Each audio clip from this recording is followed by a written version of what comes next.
அனைவருக்கும் வணக்கம். ஜனவரி 25 மொழிப்போர் தியாகிகள் நாள். இந்த நாளை ஆண்டுதோறும் மொழிப்போர் தியாகிகள் நாளாக திராவிட முன்னேற்றக் கழகம் கொண்டாடி வருகிறது. திராவிட இயக்கங்கள் அனைத்தும் மொழிப்போர் நாளாக அனுசரித்து வருகிறார்கள்.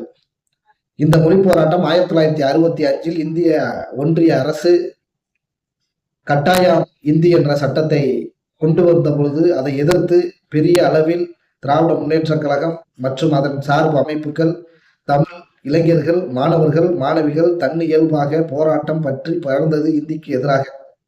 அந்த போராட்டத்தில் 150க்கும் மேற்பட்டவர்கள் அரசு கணக்குப்படி கொலை செய்யப்பட்டார்கள், படுகொலை செய்யப்பட்டார்கள்.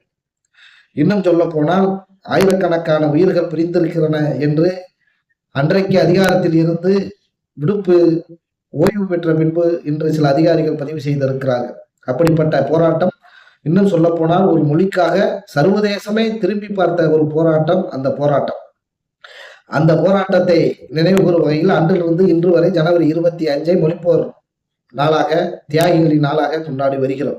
1938 இந்தியை எதிர்ப்பதற்கு தந்தை பெரியார் காரணமாக இருந்தார். போர் முரசு கொட்டினார். 1938 சென்னை மாகாணத்தில் சென்னை பிரசிடென்டினுடைய பிரதம மந்திரியாக, முதலமைச்சராக ராஜாஜி அவர்கள் ஆனவுடன் செய்த முதல் நிதிநிலை அறிக்கையில் அவர்கள் செய்த முதல் வேலை என்னவென்று சொன்னால் கட்டாய இந்தி திணிப்பு என்பதை அரசாணையாக வெளியிட்டார். அன்று தொடங்கிய அந்த போராட்டம், அதற்கு எதிர்ப்பு தெரிவித்து குடியரசில் தந்தை பெரியார் தொடர்ந்து கட்டுரை எழுதினார்.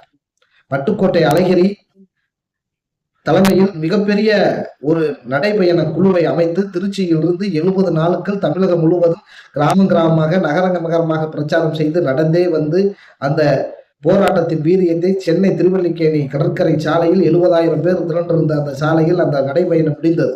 ராமாமிர்த அம்மையார் படைக்கு தலைமை தாங்கி பட்டுக்கோட்டை அழகிரி அவர்களின் தலைமையேற்று அந்த படை வந்து சேர்ந்தது. அப்படிப்பட்ட ஒரு வீரம் செறிந்த இந்திய எதிர்ப்பு போராட்டம். முதல் இந்திய போராட்டம் 38, இரண்டாம் இந்திய 1952, மூன்றாம் இந்தி போராட்டம் 1965 என்று இந்தி போராட்டங்கள் தொடர்ந்து இந்திக்கு எதிரான போராட்டங்களை தமிழர்கள் நடத்தி கொண்டு வந்து கொண்டே இருக்கிறார்கள்.